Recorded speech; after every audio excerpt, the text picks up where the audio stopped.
Hello friends, good morning. अभ्यास के प्रश्न आपने लिख लिए होंगे, बराबर। तो अब हमें स्वाध्याय के प्रश्न देखने हैं। स्वाध्याय के प्रश्न के अंदर हमारा पहला प्रश्न क्या है कि शास्त्री जी ने देश की किस आकांक्षा को पूरा किया, कैसे? तो उसका उत्तर क्या होगा? पंडित नेहरू प्रधानमंत्री के रूप में एक समृद्ध राजनैतिक विरासत छोड़कर गए थे। उनकी मृत्यु के बाद उसे शास्त्री जी ने कुशलतापूर्वक संभाल कर देश की आकांक्षा को पूरा किया। उनमें अद्भुत संकल्प शक्ति थी। उनका एकमात्र उद्देश्य राष्ट्र को लाभ पहुंचाने का रहता था। वे हमेशा आत्मसंयम से काम करते हुए अधिकारों से अधिक कर्तव्यों को प्रधानता देते थे। इन्हीं गुणों के बल पर वे नेहरू जी की विरासत को संभालने और आगे बढ़ाने का जटिल काम पूर्ण कर सके, बराबर। तो ये हमारा पहला प्रश्न था। अब दूसरा प्रश्न क्या है कि लाल बहादुर शास्त्री जी पर गांधी जी के आदर्शों का क्या प्रभाव पड़ा? तो क्या प्रभाव पड़ा होगा? तो लाल बहादुर शास्त्री का जन्म एक साधारण परिवार में हुआ था। उनका प्रभाव देखना है। वो कैसे थे? गांधी जी के जैसे ही थे ना, इसीलिए ये पैराग्राफ पूरा है हमारे बुक में। तो जन्म एक साधारण परिवार में हुआ था और उसी में उनकी परवरिश हुई। प्रधानमंत्री जैसे महत्वपूर्ण पद पर पहुंचने के बाद भी वे सामान्य ही बने रहे। विनम्रता, सादगी, सरलता उनके व्यक्तित्व के अभिन्न अंग थे। ये सभी गुण गांधी जी के थे, जो शास्त्री जी में स्वयं आ गए थे। स्वयं यानी अपने आप आ गए थे। इस प्रकार लाल बहादुर शास्त्री जी पर गांधी जी के आदर्शों का गहरा प्रभाव पड़ा, बराबर।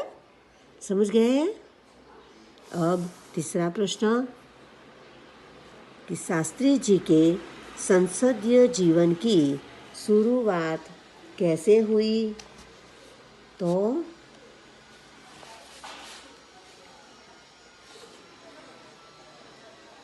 शास्त्री जी के संसदीय जीवन, संसदीय यानी जो संसद में थे, राजकीय, तो वो जीवन की शुरुआत कैसे हुई? तो कार्य के प्रति निष्ठा और मेहनत करने की अदम्य क्षमता के कारण सन 1937 में वे संयुक्त प्रांतीय व्यवस्थापिका सभा के लिए निर्वाचित हुए, यानी कि चुने गए।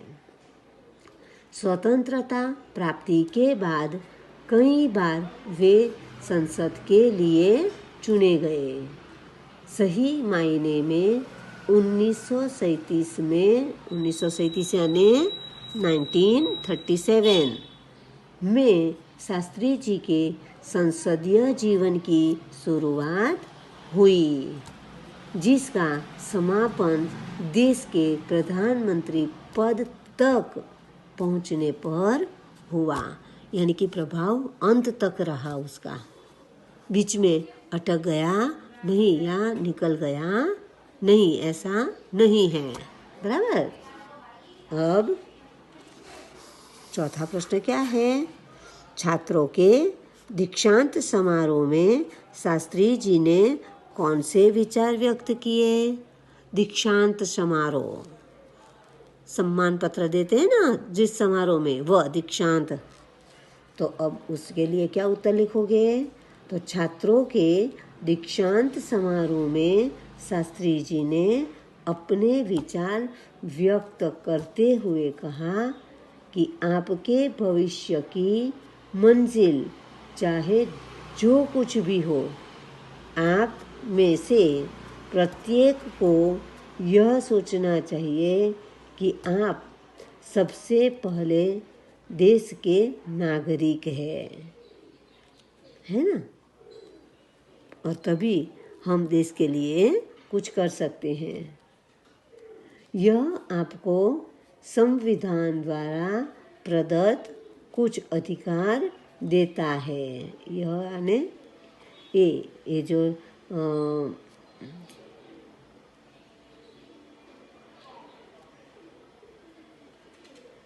अधिकार है उनकी बात करते हैं, तो वो हमें प्रदत्त कुछ अधिकार देता है, लेकिन इससे कुछ कर्तव्यों का भी बोझ होता है, बोझ आता है।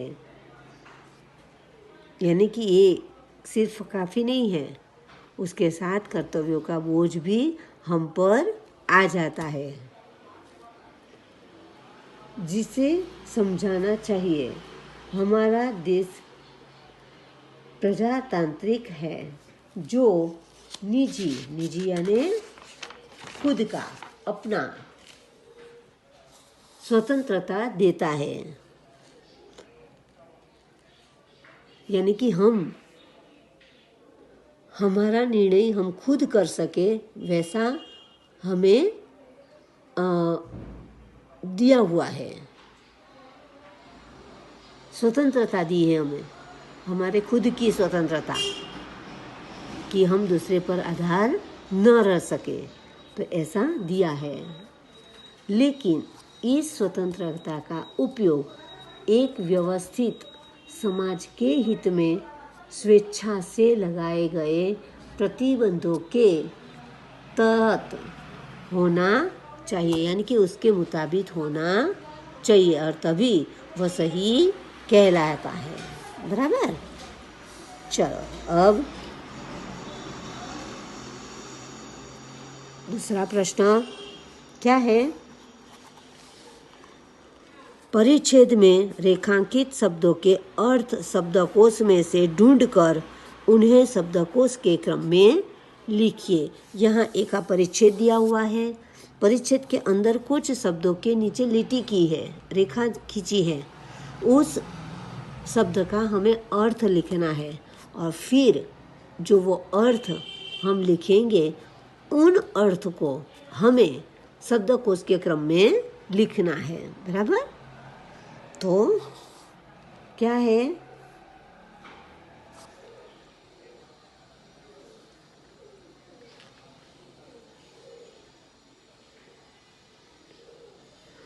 विद्यार्थी जीवन को मानव जीवन की रीढ़ की हड्डी कहे तो कोई अतिशयोक्ति न होगी। तो किसके नीचे है? रीढ़ की ही। विद्यार्थी काल में मानव में जो संस्कार पड़ जाते हैं, जीवन भर वही संस्कार अमिट रहते हैं। किसके नीचे हैं? अमिट। इसलिए यही काल आधारशिला कहा गया है, यानी कि जो काल चल रहा है उस काल को हमने आधारशिला कहा है। यदि यह नींव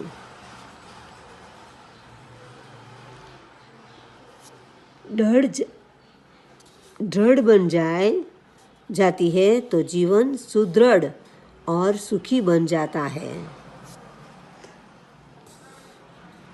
यदि इस काल में बालक कष्ट सहन कर लेता है तो उसे ज्ञान मिलता है, उसका मानसिक विकास होता है। जिस वृक्ष को प्रारंभ से सुंदर सिंचन और खाद मिल जाती है। किसके नीचे लेटी है? खाद। वह पुष्पित एवं पल्लवित, किसके नीचे लेटी है? पल्लवित होकर संसार को सौरभ देने लगता है। यहाँ सौरभ की जगह क्या रख सकते थे? सुगंध, बराबर। तो सौरभ यानी सुगंध। इस प्रकार विद्यार्थी काल में जो बालक श्रम, अनुशासन, संयम एवं नियमन के सांचे में ढल जाता है, वह आदर्श विद्यार्थी बनकर सभ्य नागरिक बन जाता है। सभ्य का क्या अर्थ होगा? शिष्ट, बराबर। अब इनके जो अर्थ हैं, उस अर्थ का आपको अर्थ लिखना है और अर्थ के बाद जो आपने उत्तर लिखा, उस उत्तर को आपको शब्द के कोश क्रम में लगाना है, बराबर। तो रीढ़, तो रीढ़ का अर्थ क्या होगा? मेरुदंड, बराबर। फिर है आधारशिला। हाँ चलो, अमिट, तो अमिट का अर्थ क्या होगा? अटल। अमिट का अर्थ अटल। फिर शब्द है आधारशिला। आधारशिला का अर्थ है नींव। फिर है खाद। खाद यानी हम लोग जमीन की उर्वरता बढ़ाने वाला पदार्थ, यानी कि हम गुजराती में खातर कहते हैं, बराबर। तो वह, तो खाद यानी जमीन की उर्वरता बढ़ाने वाला पदार्थ। अब क्या है? पल्लवित, तो पल्लवित यानी विकसित। फिर है सौरभ, तो सौरभ यानी सुवास। और फिर है अंत में सभ्य, तो सभ्य का मतलब है नागरिक बन जाता है। सभ्य यानी शिष्ट, सभ्य यानी शिष्ट। तो ये हमारे शब्दकोश के क्रम में अब रखना है। तो अब कैसे रखेंगे? तो पहला होगा अटल, अमिट का उत्तर। फिर होगा जमीन की उर्वरता बढ़ाने वाला पदार्थ, खाद का अर्थ जो है। फिर है नींव, जो आधारशिला का शब्द है। फिर है मेरुदंड, जो रीढ़ का शब्द है। फिर है विकसित, जो पल्लवित का अर्थ है। फिर है शिष्ट, जो सभ्य का अर्थ है। और फिर है सुवास, जो सौरभ का शब्द है। तो इस तरह से हमने शब्दकोश के क्रम में भी लिख लिया, बराबर। अब तीसरा प्रश्न क्या है? तो इस इकाई से हम लाल बहादुर जी के जीवन में से कौन कौन से सद्गुण ग्रहण कर सकते हैं? ग्रहण कर सकना यानी लेना। कौन कौन से गुण ले सकते हैं? तो उत्तर सुनिए। शास्त्री जी के जीवन से हम अनेक सद्गुण ग्रहण कर सकते हैं, जैसे कि हमें निष्काम भाव से अपना कर्तव्य करते रहना चाहिए, हमारे उद्देश्य के प्रति दृढ़ आस्था हो, उसके प्रति हमारा संपूर्ण आत्मसमर्पण हो जाना चाहिए, बराबर। फिर जीवन में श्रम, सेवा, सादगी, विनम्रता और सरलता अवश्य हो। हमारी वृत्ति हमारे देश को लाभ पहुंचाने वाली होनी चाहिए। तो ये हमारे लाल बहादुर शास्त्री जी के जीवन में से लेने वाले कुछ सद्गुण हैं, बराबर, जो हम ग्रहण कर सकते हैं, ले सकते हैं। बराबर। अब आगे देखते हैं क्या है। तो एक था शेर, उसे अपनी ताकत पर बड़ा घमंड था। जंगल के प्राणियों ने उनको सबक सिखाने की बात सोची। छोटी चींटी बोली, मैं शेर का घमंड उतार दूंगी। तो अब सफ़ेद पट्टी के अंदर लिखा है कि अब आप इस कहानी को आगे बढ़ाइए और बताइए कि चींटी ने शेर का घमंड कैसे उतारा होगा। तो उसकी कहानी मैं आपको सुनाती हूँ। आपको हमारे लेखन विभाग यानी कि निबंध विभाग में लिखना होगा। बराबर। अधूरी कहानी पूर्ण कीजिए। तो एक था शेर, उसे अपनी ताकत पर बड़ा घमंड था। जंगल के प्राणियों ने उसे सबक सिखाने की बात सोची। छोटी चींटी बोली, मैं शेर का घमंड उतार दूंगी।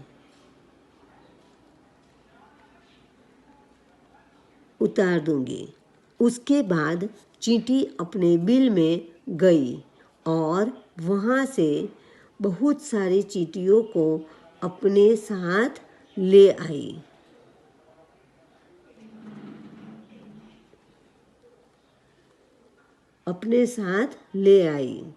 शेर जहाँ सो रहा था वहाँ जाकर सभी चींटियाँ शेर के शरीर पर चढ़ गई।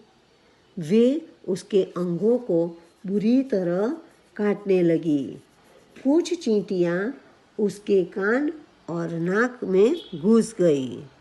शेर उन्हें अपने पंजों से मारने की कोशिश करने लगा।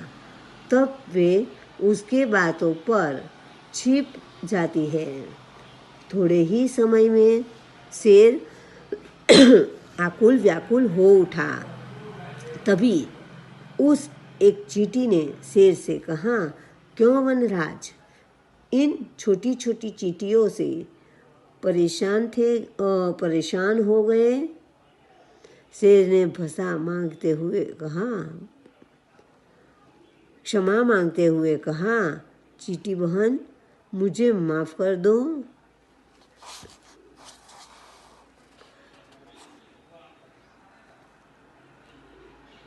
चींटी ने शेर से कहा, क्यों वनराज, इन छोटी छोटी चींटियों से परेशान हो गए। शेर ने क्षमा मांगते हुए कहा, चींटी बहन, मुझे माफ़ कर दो। मैंने तुमसे हार मान ली। अब मैं किसी अपनी ताकत पर घमंड नहीं करूँगा। मैं शेर हूँ तो तुम जब सवा शेर हो। अब क्या कहते हैं अंतिम पैराग्राफ में कि इस तरह चींटियों ने घमंडी शेर का घमंड उतारा। जंगल के सभी प्राणियों ने चींटियों की चतुराई पर बहादुर की थी। बराबर। तो ये हमारा चौथा प्रश्न है। अब आपको ये चारों प्रश्नों के उत्तर लिखने हैं। बराबर। आप अच्छे अक्षर से, सही मात्रा से समझकर अपने शब्दों में लिखोगे। अगली वीडियो में हम भाषा सज्जता जानेंगे। बराबर। तो तब तक के लिए हम अलग होते हैं। Okay, thank you.